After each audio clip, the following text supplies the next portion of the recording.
Hello friends, ನಾನು ನಿಮ್ಮ Shankar cooking ಚಾನಲಿಂದ ಇವತ್ತಿನ ರೆಸಿಪಿ ಬಂದು ಮೆಣಸಿನ್ಕಾಯಿ ಬಜ್ಜಿ ಮಾಡೋಣ ಅಂತ ಮಾಡ್ತಾಯಿದ್ದೀನಿ. ಏಕೆಂದರೆ ಈ ಚಾನಲಲ್ಲಿ ನಂದು 3ನೇ ವಿಡಿಯೋನ ಇದು ಮೆಣಸಿನ್ಕಾಯಿ ಬಜ್ಜಿ ಕುಕ್ಕಿಂಗ್ ಚಾನಲ್ ಅಂದ್ಬಿಟ್ಟು ಏನೇನು ಮೀಶೋದ ಬಗ್ಗೆ ಅದು ಇದ್ರ ಬಗ್ಗೆ ವಿಡಿಯೋ ಮಾಡ್ತೀನಿ ಅಂತ ನೀವೆಲ್ಲ ಕಾಯ್ತಾಯಿದ್ರಿ. ಅದಕ್ಕೋಸ್ಕರ ಆತಡಿ ಕುಕ್ಕಿಂಗ್ ಶುರು ಮಾಡೋಣ ಅಂತ ನಿಮಗೆ ಫಸ್ಟ್ ಸಿಂಪಲಿಂದ ಆಮೇಲೆ ಹೈ ಲೆವೆಲ್ಗೆ ಹೋಗೋಣ ಅಂತ. ಇದು ಫಸ್ಟು ಸ್ನ್ಯಾಕ್ಸಿಂದ ಸ್ಟಾರ್ಟ್ ಮಾಡೋಣ ಅಂತ ಮೆಣಸಿನ್ಕಾಯಿ ಬಜ್ಜಿ ಮಾಡ್ತಿದ್ದೀನಿ. ನೋಡಿ, ಈ ಥರ ಕಟ್ ಮಾಡಿದ್ಮೇಲೆ ನಾನಿಲ್ಲಿ 200 ಗ್ರಾಮ್ ಮೆಣಸಿನ್ಕಾಯಿ ತಗೊಂಡಿದ್ದೀನಿ, ಬಜ್ಜಿ ಮೆಣಸಿನ್ಕಾಯ. ಅದನ್ನು ಈ ಥರ ಕಟ್ ಮಾಡಿದ್ದೀನಿ. ಮತ್ತು ಕಡಲೆ ಹಿಟ್ಟು 3/4 kg ಅಷ್ಟು ಕಡಲೆ ಹಿಟ್ಟು ತಗೊಂಡಿದ್ದೀನಿ. 200 ಗ್ರಾಮ್ ಮೆಣಸಿನ್ಕಾಯಿಗೆ 3/4 kg ಅಷ್ಟು ಕಡಲೆ ಹಿಟ್ಟು ಬೇಕಾಗುತ್ತೆ. ರುಚಿಗೆ ತಕ್ಕಷ್ಟು ಖಾರ ಪುಡಿ ಮತ್ತು ಓಂಕಾಳು, ಸೋಡಾ, ಅಕ್ಕಿ ಹಿಟ್ಟು ಮತ್ತು ಉಪ್ಪು, ನಿಮಗೆ ಸ್ವಲ್ಪ ಖಾರ, ಚಿಲ್ಲಿ ಪೌಡರು ಮತ್ತು ಗರಂ ಮಸಾಲ ಇಷ್ಟು ಬೇಕಾಗುತ್ತೆ. ಫಸ್ಟು ನಾನಿಲ್ಲಿ ಕಡಲೆ ಹಿಟ್ಟನ್ನು 3/4 kg ಅಷ್ಟು ಕಡಲೆ ಹಿಟ್ಟನ್ನು ಹಾಕತ್ತಾಯಿದ್ದೀನಿ. ಅದಕ್ಕೆ ಒಂದು 100 ಗ್ರಾಮಷ್ಟು ಅಕ್ಕಿ ಹಿಟ್ಟನ್ನು ಮಿಕ್ಸ್ ಮಾಡಿ ಹಾಕತ್ತಾಯಿದ್ದೀನಿ. ನೆಕ್ಸ್ಟು ಓಂಕಾಳು 1/4 ಸ್ಪೂನಷ್ಟು ಓಂಕಾಳು ಹಾಕೋಬೇಕಾಗುತ್ತೆ. ಓಂಕಾಳು ಹಾಕೋದ್ರಿಂದ ಮೆಣಸಿನ್ಕಾಯಿ ಬಜ್ಜಿ ಟೇಸ್ಟ್ ಚೆನ್ನಾಗಿ ಬರುತ್ತೆ ಅಂತ ಅದೇ ಉದ್ದೇಶಕ್ಕೆ. ಹೊರಗಡೆ ಎಲ್ಲ ಓಂಕಾಳು ಹಾಕೋಕ್ಕಲ್ಲ, ಮನೇಲಿ ಮಾಡಿದ್ರೆ ಓಂಕಾಳು ಸ್ಟೋರ್ಗಳಲ್ಲಿ ಸಿಗುತ್ತೆ. 1/4 ಸ್ಪೂನಷ್ಟು ಓಂಕಾಳು ಹಾಕಿ ಮತ್ತು ಒಂದು ಅರ್ಧ ಸ್ಪೂನಷ್ಟು ಪುಡಿ ಉಪ್ಪು ಹಾಕೊಳ್ಳಿ. ಒಂದು ಅರ್ಧ ಸ್ಪೂನ್ ಗರಂ ಮಸಾಲ ಹಾಕೊಳ್ಳಿ. ನಿಮಗೆ ಖಾರ ಎಷ್ಟು ಬೇಕಷ್ಟು ಖಾರ ಪುಡಿ ಹಾಕೊಳ್ಳಿ. ನಾನಿಲ್ಲಿ 1.5 ಸ್ಪೂನ್ ಖಾರ ಪುಡಿ ಹಾಕೊಂಡಿದ್ದೀನಿ. ನಮ್ಮ ಮನೆಗೆ ಖಾರ ಕಮ್ಮಿ ಇರಲಿ ಅಂತ. ನಿಮಗೆ ಬೇಕು ಅಂದರೆ ಇನ್ನೂ ಸ್ವಲ್ಪ ಹಾಕೊಳ್ಳಿ. ನೆಕ್ಸ್ಟು ನೀರು ಹಾಕಲ್ದೇ ಈ ಥರ ಒಂದು ಸತಿ ನೀಟಾಗಿ ಮಿಕ್ಸ್ ಮಾಡ್ಕೊಳ್ಳಿ. ನೀರು ಹಾಕಿದ್ರಿಂದ ಮಿಕ್ಸ್ ಹಾಕಿ ಲೇಟಾಗುತ್ತೆ. ಈ ಥರನೇ ಒಂದು ಸ್ವಲ್ಪ 1 ನಿಮಿಷ ಮಿಕ್ಸ್ ಮಾಡ್ಕೊಂಡು ನಿಮಗೆ ಅಳತೆ ಪ್ರಮಾಣ ಗೊತ್ತಿದ್ರೆ ಒಂದೇ ಸತಿ ನೀರು ಹಾಕೊಳ್ಳಿ. ಇಲ್ಲ ನಾನು ಹೊಸ್ದಾಗಿ ಮಾಡೋಣ ಅಂತ ಇದ್ದೀನಿ ಅಂದರೆ ಸ್ವಲ್ಪನೇ ನೀರು ಹಾಕೊಂಡು ಈ ಥರ ಕಲಿಸ್ಕೊಳ್ಳಿ. ನನಗೆ ಗೊತ್ತು, ಆದರೂ ನಿಮಗೆ ತೋರಿಸ್ಬೇಕಲ್ಲ ಅಂತ ಸ್ವಲ್ಪನೇ ನೀರು ಹಾಕೊಂಡು ಎಷ್ಟು ಹದ ಬೇಕು ಅಂತ ನಿಮಗೆ ತೋರ್ಸೋಕ್ಕೆ ಅಂತಲೇ ಸ್ವಲ್ಪನೇ ನೀರು ಹಾಕತ್ತಾಯಿದ್ದೀನಿ.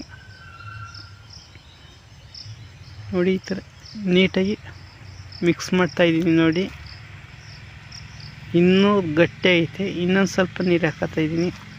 ನಾನಿಲ್ಲಿ ಟೋಟಲು 1/4 ಲೀಟ್ರಷ್ಟು ನೀರು ಹಾಕೊಂಡಿದ್ದೀನಿ.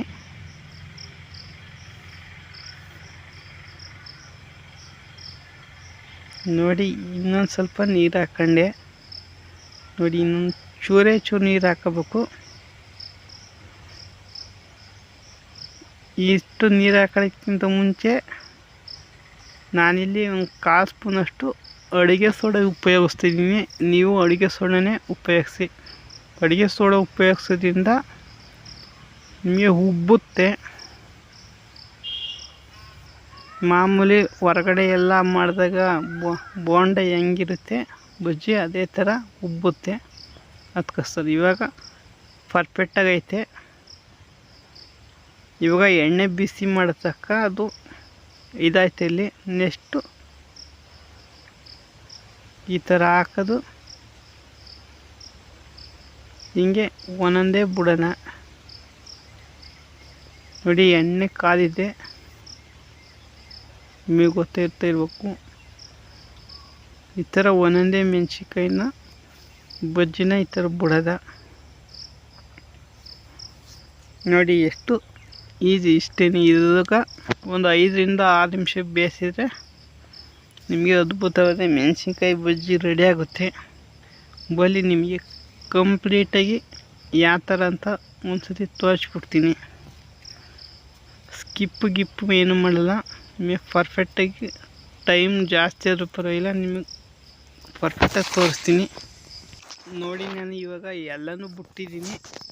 ಇದನ್ನು 1 ನಿಮಿಷ ಆದಮೇಲೆ ಈ ಥರ ನಾವು ತಿರುಗಿಸಬೇಕಾಗುತ್ತೆ. ಬುಟ್ಟಿದ ತಕ್ಷಣ ತಿರ್ಸಿದ್ರೆ ಹಿಟ್ಟೆಲ್ಲ ಕಲಸೋಗುತ್ತೆ ಮತ್ತು ಎಣ್ಣೆ ಒಳಿಕೆಲ್ಲ ಆಗುತ್ತೆ. ಆ ಥರ ಮಾಡೋಕ್ಕೋಗ್ಬೇಡಿ. ಒಂದು 30 ಸೆಕೆಂಡನಾರ ಹಂಗೆ ಬಿಟ್ಟು ಆಮೇಲೆ ಈ ಥರ ತಿರ್ಸೋದ್ರಿಂದ ನಿಮಗೆ ಹಿಟ್ಟು ತಳಭಾಗ ಬೇಯುತ್ತೆ. ಆವಾಗ ಮೇಲ್ಗಡೆ ತಿರ್ಸಿದ್ರೆ ಏನು ಒಡ್ಕೊಳ್ಳೋಲ್ಲ, ಏನೂ ಇಲ್ಲ. ಅಲ್ಲದ್ರೆ ಮಿಕ್ಸಾಗಿ ಕಲಸೋಗಿ ಬಜ್ಜಿ ಹೆಂಗೆ ಬೇಕು ಹಂಗೆ ಆಗುತ್ತೆ. ಅದಕ್ಕೋಸ್ಕರ ನೀವು ಪ್ರೆಸ್ಟೇಟ್ಗೆ ಮೆಣಸಿನ್ಕಾಯಿ ಬಜ್ಜಿ ತೋರಿಸೋ ನಮಗೂ ಗೊತ್ತು ಅಂತ ನೀವು ತಿಳ್ಕೊಬೇಡಿ, ನಿಮಗೂ ಗೊತ್ತಿರುತ್ತೆ. ಇನ್ನೂ ಡಿಫ್ರೆಂಟಾಗಿ ಮಾಡೋಣ ಅಂತ ನಾನು ಸ್ವಲ್ಪ ಪ್ರೆಸ್ಟೇಟ್ಗೆ ಮೆಣಸಿನ್ಕಾಯಿ ಬಜ್ಜಿನೇ ನಿಮಗೆ ಸ್ನ್ಯಾಕ್ಸಿಂದ ತೋರಿಸ್ಬೇಕಲ್ಲ ಅಂತ ಈ ಥರದ್ದು ಮಾಡ್ತಾಯಿದ್ದೀನಿ.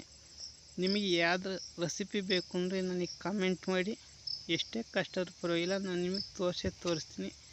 ನೆಕ್ಸ್ಟ್ ನೋಡಿ 8 ರಿಂದ 10 ನಿಮಿಷಕ್ಕೆ ನಿಮಗೆ ಈ ಥರ ಅದ್ಭುತವಾಗಿ ಬಜ್ಜಿ ರೆಡಿ ಐತೆ. ನೀವು ಇದೇ ಥರ ಶಂಕರ್ ಕುಕ್ಕಿಂಗ್ ಚಾನಲ್ಗೆ ಸಬ್ಸ್ಕ್ರೈಬ್ ಮಾಡಿ, ಸಪೋರ್ಟ್ ಮಾಡಿ, ಲೈಕ್ ಮಾಡಿ. ಇದಕ್ಕಿಂತ ತುಂಬ ಡಿಫ್ರೆಂಟಾಗಿರೋ ರೆಸಿಪಿನ ಇನ್ನು ಮುಂದೆ ತರ್ತಾಯಿರ್ತೀನಿ. ನೀವು ನನ್ನ ಚಾನಲ್ ಸಬ್ಸ್ಕ್ರೈಬ್ ಮಾಡಿ. ಸಿಗೋಣ ನೆಕ್ಸ್ಟ್ ಟೈಮ್ಗೆ.